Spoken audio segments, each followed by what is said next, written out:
넣은 거예요. 그래서 이제 번역을 하다가 이제 원래는 영어에서 이제 번역을 하는 거죠. 그럼 이 단어를 보니까 경험이라는 단어를 쓰면 이게 전혀 안 맞다 이렇게 판단이 들잖아요. 그러면 번역자는 어떻게 해야 되냐면요. 원래 원어를 봐야 돼요. 히브리어를 보셔야 되고요.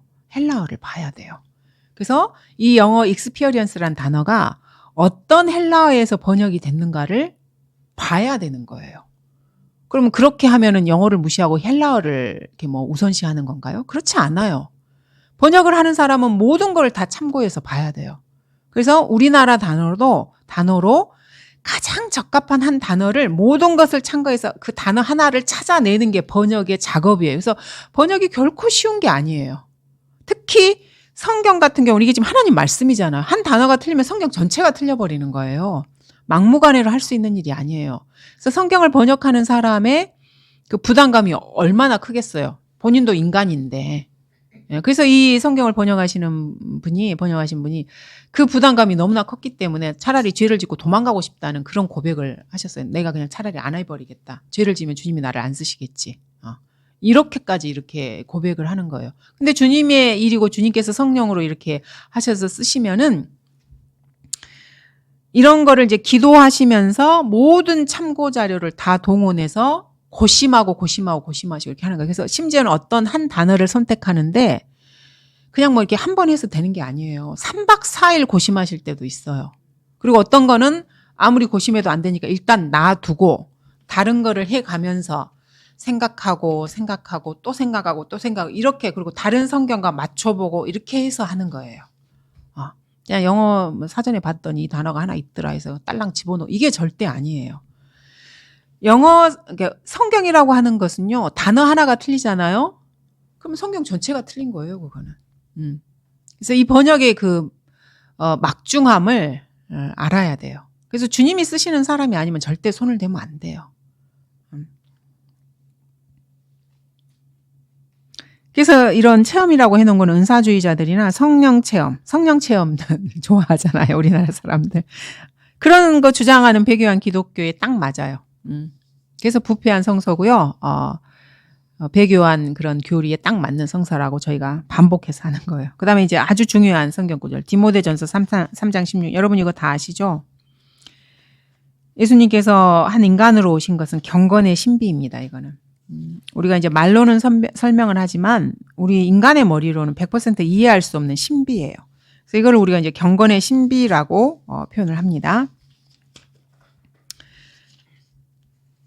디모데전서 3장 16절. 그래서 경건의 신비는 논쟁의 여지 없이 위대하도다 라고 말씀을 하고 계시죠. 하나님께서는 육신으로 나타나시고 이렇게 지금 나와 있죠. 디모데전서 3장 16절에 보시면은 경건의 신비는 논쟁의 여지 없이 위대하도다. 하나님께서는 육신으로 나타나셨고, 자, 하나님이 육신이 되신 것입니다. 저희 성경은 정확하게 돼 있어요. 하나님께서는 육신으로 나타나셨고. 자, 근데 요게 지금 성경에 그 영어로는 이게 뭐라고 돼 있냐면은요. 육신으로가 in the flesh 아마 이렇게 돼 있을 거예요. in the flesh. flesh가 육신이란 말이고요. 그래서 표준역에서는 이걸 in the flesh를 in 그럼 어디 안에라는 뜻이잖아요. 여러분이 배운 영어 단어에 의하면은. 그래서 육신 안에 나타나셨다고 표킹은 번역을 했어요. 흠정역은 어떻게 했냐면은 논쟁의 여지 없이 이 사람 진짜 웃기게 해놨어요. 하나님의 성품의 신비는 위대하다 이렇게 해놨어요. 하나님의 성품이 신비인가요? 하나님께서 육체 안에 나타나시고 이것도 지금 표킹하고 똑같이 해놨군요. 육체 안에 나타나셨다고 번역을 해놨어요. 성령 안에서 의롭다 인정받으시고 이렇게 해놨거든요. 자, 하나님께서 육체 안에 나타나셨습니까, 여러분?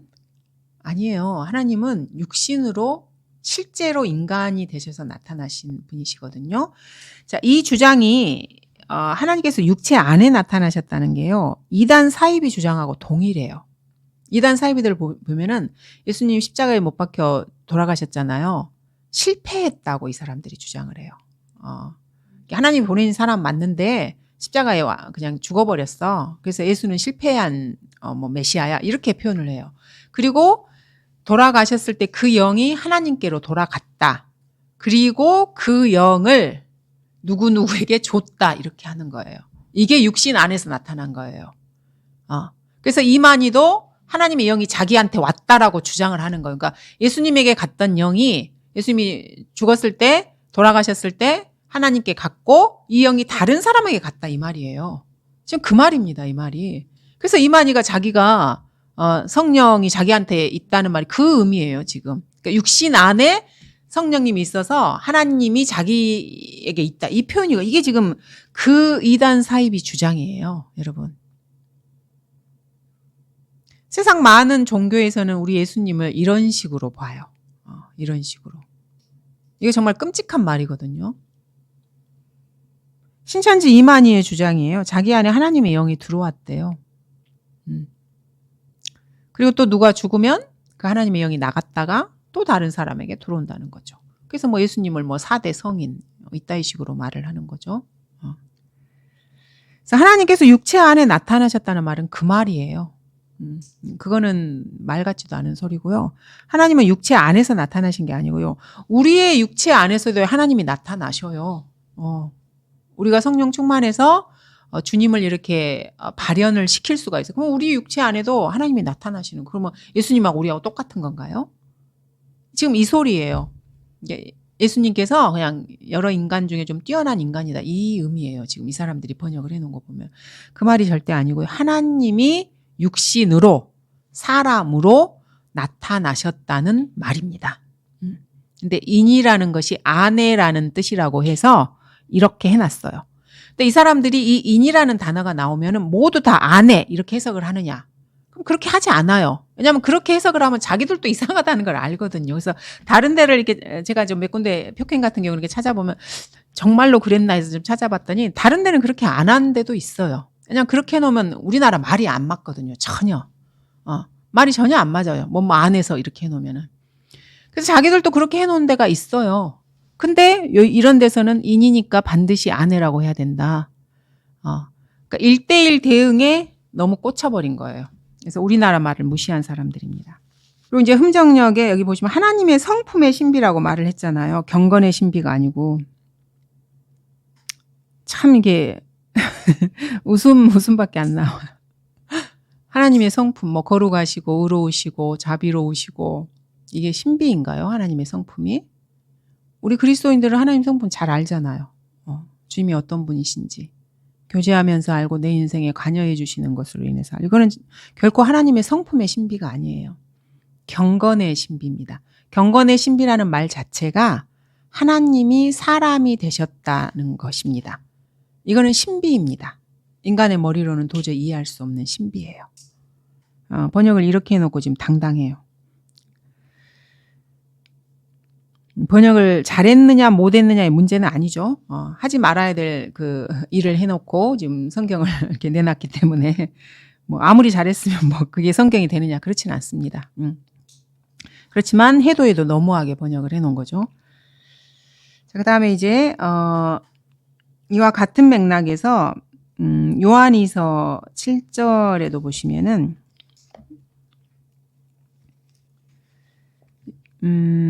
여기도 이제 보시면 예수 그리스도께서 육신으로 오신 것을 시인하지 않는 자들이라는 그런 표현이 있습니다. 근데 흠정역에서는 이것을 그들은 예수 그리스도께서 육체 안에 오신 것을 시인하지 아니하는 일. 아까 그 디모데전 3장 16절과 똑같아요. 예수님께서 육체 안으로 오셨다고 지금 주장을 하고 있어요. 이단 사이비 교리죠. 그래서 이런 성서들로는 이단 사이비하고 싸울 수가 없어요. 뭐 여호와의 증인이 왔는데 봤더니 육체 안에 오셨다 이렇게 돼 있어. 여호와의 증인들은 예수님을 하나님으로 인정하지 않습니다. 그들은 원래 그 성부 하나님이신 여호와 하나님께서 창세 전에 인간이 생기기 아주 오래전에 언젠지 모르는 그때에 뭐 천사들을 창조하시고 이렇게 하신 것처럼 예수 그리스도를 창조했다고 가르쳐요. 이 사람들.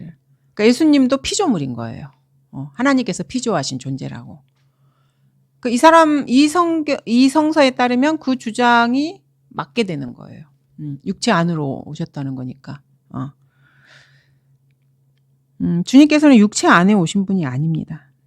우리 안에도 우리가 예수님 믿었을 때 성령님께서 오셨잖아요. 하나님께서 우리 육체 안에 오셨잖아요.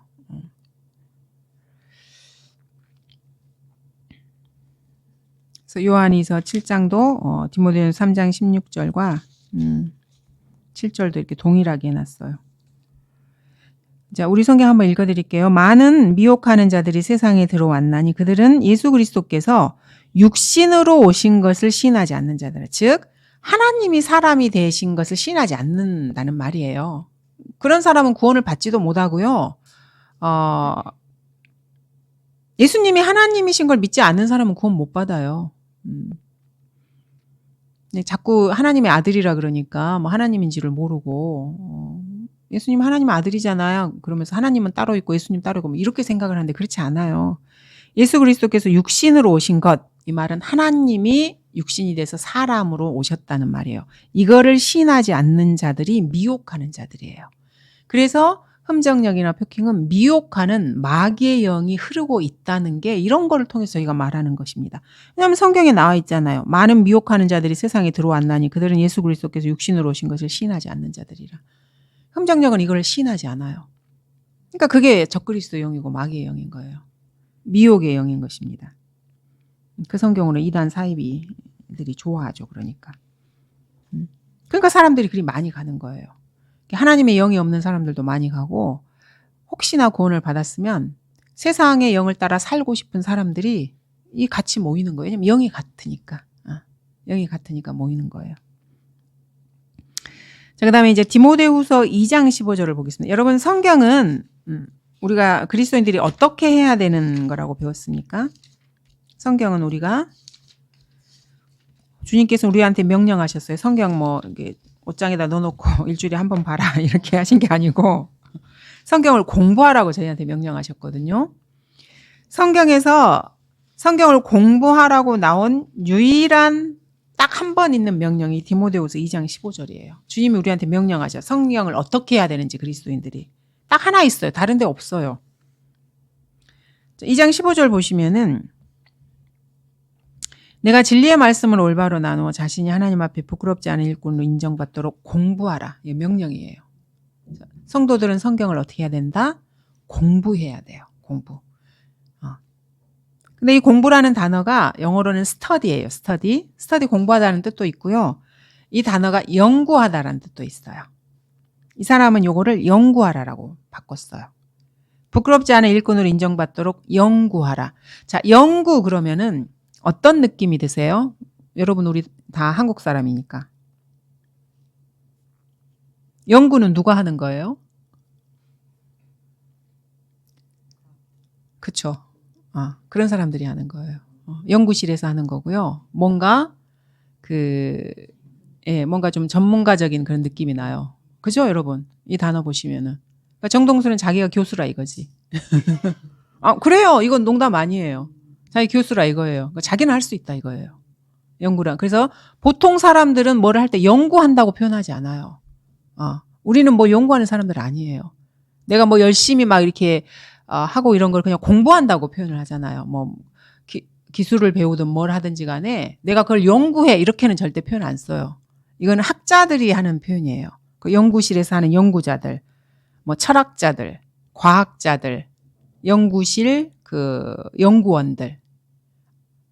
그냥 보통 사람들은 이렇게 하지 않아요. 여러분들 금방 아시잖아요. 단어를 딱 보면 그 뉘앙스가. 이 단어를 썼어요. 왜냐하면 본인이 학자거든요. 일반인들은 연구하지 않습니다. 연구라고 하는 것은 어떤 전문 분야를 할 때 쓰는 표현이에요. 우리 그리스도인들은 어떤 전문 분야를 연구하는 사람이 아니고요. 성경을 공부하는 사람이에요. 공부는 누구나 할 수 있어요. 누구나 할 수 있어요. 남녀노소 누구나. 그리고 공부라고 하는 것은 한번 쓱 읽고 지나가는 건 공부가 아니에요.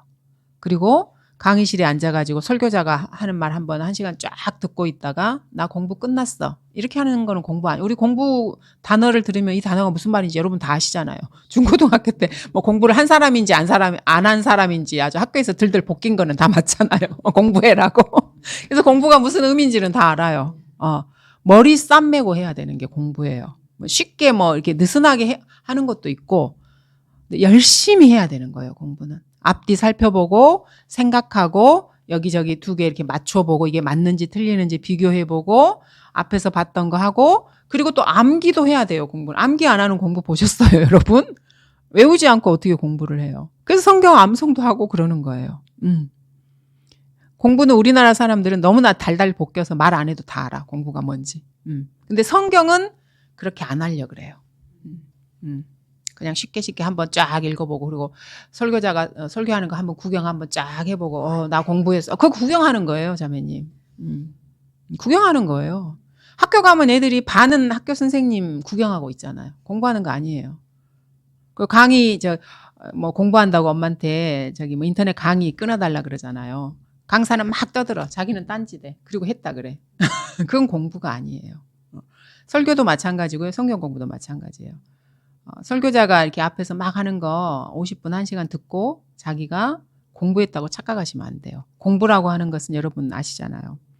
학교 가서 공책 안 가져오고 연필 안 가져오면 선생님한테 혼나죠.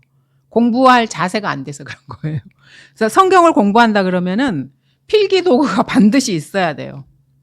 그리고 우리가 이걸 적는 이유는 집에 가서 다시 한번 보겠다는 말이에요. 그리고 혼자서 이걸 다시 한번 되새김질하고 이게 공부예요. 혼자 이렇게 있을 때 한번 들은 것을 다시 한번 생각해보고 앞뒤 맞춰보고 이해가 됐는지 안 되는지 이게 공부예요. 그걸 안 하는 사람은 공부한 사람이 아니에요. 넋놓고 앉아있는 거야 그냥. 그래서 주님께서 우리한테 성경을 공부하라고 명령을 하셨어요. 우리 한국 사람들은 공부에 대해서는 아주 너무 잘 알아요. 공부를 한 사람인지 안 하는 사람인지 전부 다. 그래서 더는 말씀드리지 않겠습니다. 자, 그 다음에 창세기 3장 7절을 볼까요? 이건 되게 웃기는 거예요. 이건 이제 표킹도 이것도 마찬가지인데. 자, 3장 7절에 보시면은 이제 아담과 이브가 범죄를 했어요. 그래가지고, 범죄하고 나서 인간이 처음에는 부끄러움을 몰랐는데 이제 부끄러움을 느끼게 되죠. 그 저녁쯤에 해서 이제 주님께서 에덴 동산에 오셨는데, 무서워서 도망갔잖아요. 부끄러워서 도망가서 두렵기도 하고 부끄럽기도 하고. 근데 주님께서 이제 이 아담과 이브가 부끄러움을 느끼니까 옷을 입혀야 될 거 아니에요. 그러자 그들의 눈이 둘 다 열려 그들은 자기들이 벌거벗은 줄 알고. 그래서 인간은 범죄하지 않으면은요, 그러니까 순수의 때에는 수치심이 없어요. 그래서 벌거벗어도 부끄러운 줄 몰라요. 그래서 애기들 보면은 빨가벗겨져 있어도 부끄러움을 모르잖아요. 왜냐하면 죄의식도 없고 죄가 죄로 여겨지지 않기 때문에 그래요. 그래서 인간이 자기가 어떤 수치심을 느낀다. 이거는 이제 죄인이라는 증거고요. 그래서 아담과 이브도 수치심을 느낀 거예요. 벌거벗어서. 무화과 나무 잎을 엮어 자기들의 치마를 만든 거예요. 무화과 나무는 인간의 의를 상징하는 거 여러분 알고 계시죠? 그리고 이스라엘을 대표하는 나무도 무화과 나무이고요. 그래서 인간의 의로 자기를 덮은 거예요. 부끄러우니까. 이거는 저희가 이제 영적으로 적용을 하는데 저희 성경에는 여기서 치마를 만들었다고 말해요. 치마는 여기 아래에다 입는 거잖아요. 위에 상의가 아니고 아래에 입는 옷이 치마잖아요. 그러면 부끄러우니까 부끄러운 부위를 이렇게 감싸는 거잖아요. 그 용도가 치마잖아요. 근데 영어에는 이 단어가 뭐라고 나와 있냐면 에이프런이라고 나와 있어요, 여러분. 자, 여러분도 다 아시죠? 에이프런이 뭐가 에이프런이에요? 여러분들 집에서 다 쓰고 계시는 거잖아요. 앞에 우리 설거지 할 때 이렇게 하는 걸 에이프런이라 그러잖아요. 영어 단어가 에이프런이에요. 자, 그래서 흠정역에서는 이 에이프런을 뭐라고 번역을 했냐면요. 앞치마라고 번역을 했어요. 영어 단어가 그렇다고요. 자, 그러면 보세요, 여러분. 앞치마면은요. 제가 이거 처음에 알고 얼마나 웃었는지 몰라. 뒤가 다 보여요. 앞만 가린 거예요. 앞치마이기 때문에. 아담과 이브가 그랬을까요? 무화과 나무를 막 엮어가지고 앞만 딱 가리고 뒤에서 보면 뒤가 다 보이고 이런 옷을 엮어서 이렇게 입었을까요? 너무 웃기잖아요. 그러니까 영어 단어가 에이프런이어서 앞치마로 해야 된다. 이렇게 주장을 하는 거예요, 이 사람들은. 우리나라에서 에이프런을 그 용도로 쓰니까. 우리나라에서는 에이프런 그러면 그게 맞아요, 앞치마가. 그건 우리나라화된 언어예요. 그러니까 영어가 에이프런이 아까 음역 이야기 했잖아. 에이프런이란 단어가 원래는 영어인데 우리나라 말로 바뀐 거예요, 지금. 그러니까 외래어가 들어온 거예요. 영어라는 에이프런이 우리나라로 와서 그냥 에이프런. 그럼 우리가 다 알아요. 그럼 우리나라에서는 이게 앞치마로 통용되는 단어예요. 근데 영어에서는 모르죠. 그 사람들은 이 단어를 들었을 때 어떤 느낌이 나는지. 이렇게 앞치마라고 해놨어요. 그리고 잘났다고 막 해. 제가 이거 보고 얼마나 웃겼는지 몰라요. 그 상상을 해보세요. 아담과 이브가 앞만 딱 가리고 있는 그 모습을. 무슨 뭐 덤앤더머 무슨 영화 찍는 것도 아니고. 그래서 번역은 아무나 하는 게 아니라고 계속해서 저희가 말을 하는 것입니다. 저희 성경은 치마라고 해놨잖아요. 치마가 맞잖아요. 아래를 다 가린 거니까. 원시 부족한테 한번 가보세요. 원시 부족도 그렇게는 안 하거든요. 원시 부족도 이렇게는 안 해요. 자, 그 다음에 베드로후서 3장 12절 한번 볼게요. 자, 베드로후서 3장 12절 보시면 하나님의 날이 오기를 고대하고 열망하라는 그런 표현이 있습니다. 이게 지금 이제 영어로는 조금 이제 익숙하지 않은 단어인데 헤이스팅이라는 단어예요. 이게 좀 쉽게 영어로 표현하면 urge on이라 그래서 누구를 이렇게 재촉하고 촉구하는 거예요. 이거를 좀 해, 막 이런 식으로 그런 표현입니다. 이게. 자, 근데 여기서 훈장역은 이거를 뭐라고 번역을 했냐면요. 하나님의 날이 오는 것을 기다리고 서두르라 이렇게 번역을 해놨어요. 이게 뭔 소리야? 우리가 어떻게 하나님의 날이 오는 걸 서둘러요? 왜 이렇게 했냐면 이 영어 단어 haste이라는 이 단어가 사전을 찾아보시면 이렇게 돼 있어요. 서두르라는 그 표현이 그 단어가 이렇게 있어서 그래요. 이 사람들이 사전에 없는 단어를 쓰진 않아요. 이유가 있어요. 나름대로 다. 현대 영어에서는 그렇게 써요. 이 단어 뜻이 서두르다라는 그런 뜻이에요. haste 이렇게 해서가지고. 그래서 헤이스팅 그러니까 서두르라 이렇게 해서. 아니 우리가 어떻게 하나님이 날이 오는 것을 우리가 어떻게 서둘러요? 좀 뭔 소리야. 이거 하나님이 서두르셔야지 우리가 서두르는 게 아니고. 이렇게 해놓은 거예요.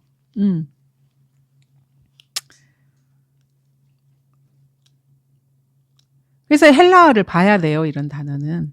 헤이스팅이라고 이렇게 돼 있는데 그리고 1611년에는 이 단어가 어떤 의미였는지 우리는 몰라요.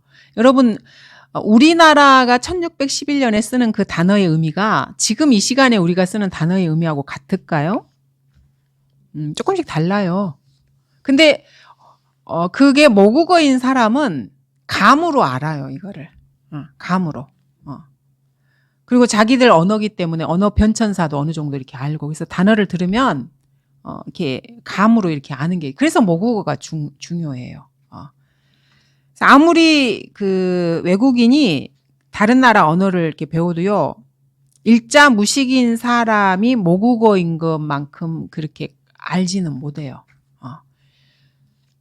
아무것도 배우지 않은 사람도요, 그 언어가 자기 모국어면은요, 감각적으로 느끼거든요. 이렇게 언어를 주고받고 이렇게 할 때 뭐 내가 막 공부를 해가지고 뭐 단어를 뭐 외워서 알고 이게 아니고요. 그냥 사람들이 쓰는 거를 감각적으로 이렇게 배우는 거예요. 그래서 모국어가 중요한 거예요. 근데 외국어를 배우는 사람은 거기까지는 못 가요. 그게. 아무리 이렇게 뛰어난 능력이 있어도 그게 좀 어렵거든요. 그래서 모국어 성경이 반드시 필요해요.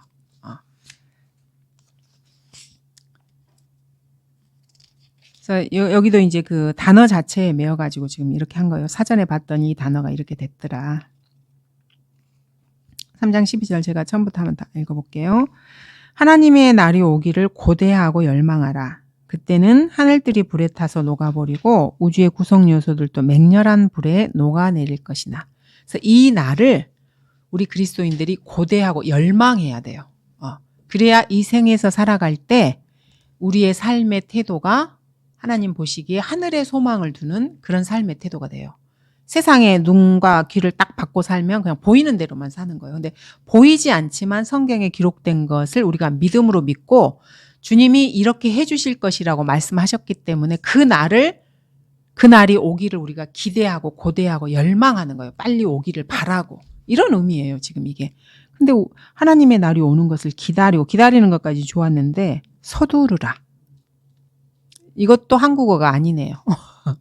우리가 할 수 없는 일을 하라고 지금 말하고 있는 거예요. 명령이잖아요. 명령이라는 말은 하나님이 우리한테 명령을 하면 우리가 그걸 반드시 지켜야 되기 때문에 주님이 말씀하시는 거거든요. 근데 내가 할 수 없는 거를 어떻게 서둘러요? 성도들이 어떻게 하나님 날이 오는 걸 우리가 어떻게 서두를 수가 있겠어요? 불가능한 것을 하나님이 명령하신 것입니까? 불가능한 것을 명령하는 하나님을 불의한 사람으로 만들어놨어요. 그래서 하나하나 단어를 이렇게 조합해서 보잖아요. 그럼 이런 게 눈에 보여요. 이 인간들이 하나님을 불의한 자로 만들어놨네? 이게 보이는 거예요. 그 성도에게 할 수 없는 일을 하라고 해놨네? 그러면 이제 이런 거에, 많이 이렇게 노출되면은 성경을 그냥, 대충 보는 거예요. 왜냐면 내가 할 수 없는 일, 실제로 내가 상고하고 뭐하고 해봐야 할 수 없는 일을 주님이 나한테 명령하시면 뭐, 열심히 공부해 보나 마나지. 이렇게 돼버리는 거거든요. 그래서 별거 아닌 것 같지만은 하나하나 살펴보면 이런 게 다 눈에 보입니다. 자, 그 다음에 이제 베드로후서 3장 10절하고 12절을 보고 있습니다. 이것도 정말 중요한 구절이고요. 저희가 많이 공부했던 구절이기도 합니다. 자, 그러나 주의 날이 밤에 도둑같이 오리니 그 날에는 하늘들이 굉장한 소리를 내며 사라지고 우주의 구속 요소들이 맹렬한 불로 녹아내리며 땅과 그 안에 있는 일들이 타버릴 것이라. 자, 어제 수요 성경 공부 시간에도 이 성경 구절을 저희가 목회자가 읽었어요. 그리고 여기 보시면 우주라는 단어가 나오죠. 성경 전체에서 뭐 다른 성경도 뭐 흠정령, 표킹 다 마찬가지, 저희 성경 다 마찬가지로 우주라는 단어가 나오는 곳이 유일한 곳이에요. 주님께서 우주를 만드셨잖아요. 그래서 우리 한글 킹제임 성경으로는 평평교가 서지를 못해요. 평평교에서는 우주가 없다 그러거든요. 그리고 지구에 이렇게 돔으로 이렇게 동그랗게 이렇게 돼 있고 별들이 우리 지구 같은 행성이나 이런 게 아니고 거기에 이렇게 촘촘히 박혀 있다 그래요. 그래서 계시록에서 별이 떨어진다라는 그 표현이 나오면은 그 작은 것들이 떨어졌다고 이렇게 이 사람들은 주장을 해요. 그리고 뭐 지금도 별이 떨어지고 있대요. 그런 별이. 그래서 뭐 사진도 찍어서 올리고 막 이래요. 뭐 무슨 이상하게 생긴 뭐 전등처럼 생긴 그런 요만한 게 이렇게 떨어졌다 그러고 이게 별이다 그러고 이 창공에 이게 이렇게 박혀 있다고 이렇게 이 사람들이 주장을 하거든요. 우주가 없다고 주장을 합니다. 유일하게 우주라는 표현이 여기 나와요. 여기 보시면은 이게 지금 영어로는 element라는 단어인데 the element 이렇게 돼 있어. 이게 이제 사전을 보시면 이게 어떤 요소라고 나와요. 어떤 구성 요소 이런 식으로 나오거든요. 이 사람들은 흠정역은 이거를 그래서 뭐라고 번역을 했냐면은요. 이 사람은 요거를 온소들이라고 번역을 했어요. 왜냐하면 사전에 보니까 뭐 구성 요소 뭐 이런 게 있으니까 사전에 이 뜻이 있을 거예요. 그러니까 온소라는 뜻도 있겠죠. 그러니까 이제 이렇게 해놨겠죠. 자, 10절을 여러분 자세히 보시면 그러나 주의 날이 밤에 도둑같이 오리니 그 날들에는 하늘들이 굉장한 소리를 내며 사라지고 지금 이렇게 됐죠. 하늘들이 사라진다는 하늘들이죠. 하늘이 하나가 아니에요. 첫째 하늘, 둘째 하늘. 셋째 하늘은 사라지지 않으니까 하늘들 그럼 여기서 첫째 하늘과 둘째 하늘이겠죠. 이게 지금 사라진다는 말이에요. 그리고 그 다음에 영어로 보시면은 그 구성 요소들이 맹렬한 불로 녹아내린단 말이에요. 그러면 그 구성 요소면 무슨 구성 요소인가요? 하늘들의 구성 요소잖아요. 그럼 이 하늘들이 우주잖아요. 그래서 저희 성경에서는 여기서 우주의 구성 요소라고 번역을 하신 거예요. 문맥을 정확하게 파악을 해서 우주의 구성 요소가 다 녹아내리기 때문에 이렇게 한 거예요. 앞에 있는 이 하늘들을 받아서 우주의 구성 요소라고 정확하게 번역을 해 놓으신 거예요. 근데 이제 요 사람들은 요 단어가 the element에서 구성 요소다. 어떤 뭔가를 이루는 요소다. 그래서 요거를 온소라고 그냥 해놓은 거예요. 온소들이 불에 타서 사라진다. 근데 이게 하늘들의 온소고 하늘들의 구성 요소거든요. 그래서 우주의 구성 요소인 거예요. 그래서 번역을 하면 원래 있는 원본보다 더 좋게 번역이 된다는 말이 이런 말이에요. 킹제임스 성경에 여기에 유니버스라는 단어가 없거든요. 우주라는 단어가. 제가 말씀드렸잖아요. The element라는 단어예요. 이 단어가 우주의 구성 요소라고 한국어로 번역이 된 거예요. 그리고 그 번역이 정확하게 맞는 번역이고요. 그래서 더 좋게 번역이 된다는 말이에요. 그래서 헬라어나 히브리어가 영어로 번역이 되었을 때도 그 번역자들이 이런 식으로 번역을 한 거예요. 그래서 러커만 목사님께서 헬라어나 히브리에서는 찾아낼 수 없는 향상된 계시를 영어 킹제임스 성경에서 찾아낼 수 있는 이유가 이것 때문에 그러는 거예요. 이런 식으로 단어를 번역을 하고 그거에 성령님께서 역사를 하시기 때문에 그런 것입니다. 그러면 영어 킹제임스 성경에서 한글로 번역이 됐을 때도 성령님께서 역사를 하셔서 우리나라 단어식으로 표현을 가장 좋은 단어들로 배열을 해주시는 거예요. 이게 참다운 성경 번역인 것입니다. 그래서 우리가 영어 킹제임스 성경보다 우리 성경이 더 좋다라고 말할 수 있는 이유가 이런 것 때문에 그래요. 그러면 이제 영킹주의자들은 말도 안 되는 소리라고 말하죠. 근데 영어 킹제임스 성경도요, 러커만 목사님도 그렇게 주장을 하셔요. 히브리어나 헬라어 성경보다 영어로 번역된 영어 킹제임스 성경이 훨씬 더 탁월하고 우월하다고요. 단순히 그것이 모국어, 자기들의 모국어여서 뿐만 아니고 실제로 이러한 단어들을 성령님께서 선별하셔서 그 성경에 넣으셨기 때문에 그런 거예요. 그래서 영어를 모국어로 하는 사람들에게 그 영어 성경을 통해서 향상된 진리를 주님께서 보여주시는 거예요. 저희도 마찬가지예요. 영어를 통해서 한국어로 이렇게 번역이 됐어요. 그러면 그 과정에서 성령님께서 역사를 하신 거죠. 그러면 영어에는 없는 단어를 한국어로 우리가 이해하기에 더 좋은 단어로 번역을 해주신 거예요. 그러면 다른 성경, 한국어로 된 우리 성경을 이것저것을 비교해서 우리가 이거를 찾아내는 거예요. 러크만 목사님께서는 영어로 된 성경에서 찾아내셨잖아요. 그러면 그거를 우리가 공부하고 나서 우리 성경을 연구해서 공부해서 그분이 못 찾으신 걸 한국어로 더 찾아내는 거예요. 이게 성경을 공부하는 사람들의 맥이 이어지는 게 그런 식으로 이어지는 거예요. 이게 하나님과 교제하는 사람들이 하는 일이에요. 근데 그거를 모르는 사람들은 그럼 배운 거기에만 딱 머물러서 러크만 목사님이 말을 한 거 그거를 또 프레임을 딱 씌워가지고 거기 바깥에를 벗어나면 뭐 죽는 줄 알아요. 막 그게 장로교가 그렇고 감리교가 그렇고 루터교가 그러는 거예요. 루터는 그들처럼 행하지 않았습니다. 감리교를 처음에 이제 시작을 했던 요한 웨슬리는 지금 이 시대의 감리교인들처럼 행동하지 않아요. 그러니까 처음에는 좋은 것을 시작을 했는데 인간이 육신을 섞어서 자기들이 누구누구 후회라 그러면서 주님과 교제를 안 하고 그 배운 딸랑 하나 배운 거, 딸랑 2개 배운 거, 요거 틀만 딱 이렇게 정하는 거예요. 그래서 그 밖을 벗어나면 무슨 성령님의 역사를 통해서 더 큰 일을 하는 사람을 보면 이 사람들은 이해를 못 하는 거예요. 저 사람들이 우리의 그 틀을 벗어나고 우리 그 교단의 창시자하고는 다르게 일을 하네? 뭐 이렇게 되는 거예요. 그래서 이단이라고 막 꼬리표를 붙이고 이래요. 그래서 바리새인들이 예수님을 이단이라 그런 거예요. 왜냐하면 과거에 모세나 누가 해놨던 그런 거를 틀을 딱 자기들이 딱 정해서 거기를 벗어나면은 하나님을 잘못 섬기는 것처럼 막 부들부들 막 떨어요. 예수님이 오셔서 뭐 안식일에 병자 고쳐주시고 이렇게 하니까 안식일을 어겼네 어쩌네 저쩌네 하면서 뭐 하나님한테 온 사람이면은 저렇게 못한다 이렇게 해서 이제 하나님을 못 오겠다고 죽이는 거죠. 그들의 후회가 지금 이 시대에도 동일하게 있는 것입니다. 동일하게 있는 거예요. 절대 다르지 않습니다. 성경을 연구하고 공부하고 이렇게 해보면은 이런 게 눈에 보이는 거예요. 이 사람들을 지금 안에서 역사하고 있는 영이 어떤 영인가가 바리새인들 안에서 역사했던 영이 여기 있구나. 이게 보여요. 같은 영이구나. 이렇게. 그래서 흠정욕도 같은 영이에요. 그러니까 배교한 기독교에 눈밖에 안 나려고 그렇게 부단히 애를 쓰고 말도 조심하고 이렇게 이단으로 이렇게 안 해주신 거에 대해서 뭐를 표명합니다. 이렇게 표현하고 막 이러는 거예요. 저번에 저희가 살펴봤듯이. 왜냐면 같이 섞이고 싶으니까. 왜냐면 영이 같으니까. 그런 것입니다.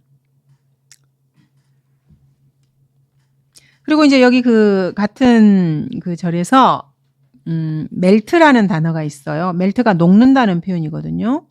불에 타면은 이게 녹아내리는 게 맞잖아요. 뭐든지 이렇게 이런 것도 고무나 뭐나 불에 타면 이게 녹잖아요. 재가 되어서. 그래서 우리 성경은 녹아버린다 그랬는데 이 흠정역은 이 멜트라는 단어도 해체된다고 표현을 했어요. 해체. 무슨 로보캅이 뭐 몸을 다시 해체하는 건가? 그런 해체라는 단어는 그런 느낌이잖아요. 우주가 해체된다? 그러면 이렇게 뭐 이렇게 레고 쌓듯이 쌓아놓은 우주를 이렇게 해체시키는 건가요? 그래서 원래 그 조각들이 다 남아 있는 건가요? 그건 아니잖아요. 완전히 다 불에 타서 다 그냥 녹아내려 버린 거예요. 그 형체가 다 없어져 버린 거예요. 해체라는 말은 형체가 조각을 내는 것을 해체시킨다 그러잖아요. 원래 큰 뭐가 딱 있는데 로봇이 있다 그러면 해체시킨다 그러면 팔, 다리 이렇게 뜯어내는 게 해체잖아요. 우주를 해체시킨다? 그럼 우주가 이렇게 있는데 조각조각 뜯어서 이렇게 어디 하나 이렇게 더미로 이렇게 쌓아놓는 건가요? 그리고 새하늘과 새 땅을 창조할 때 이걸 다시 이렇게 조각조각 끼우는 건가요? 그게 아니잖아요. 해체시킨다 그랬어요. 멜트라는 단어는 영어 단어로도요, 녹는다는 뜻이에요. 어디서 또 해체라는 단어를 찾아왔는지 모르겠어요. 그러면서 자기들이 영어를 잘한다 그래요. 그게 기가 막히지. 그러니까 영어를 잘 모르고 이제 보통 모두가 다 영어를 공부하는 건 아니잖아요. 잘 모르는 분들은 그게 맞나 보다 이렇게 생각하는데 이 단어가 해체된다는 단어가 아니에요. 영어 자체로도요. 영어 자체로도 그래요. 그냥 녹는다는 뜻이에요. 그러니까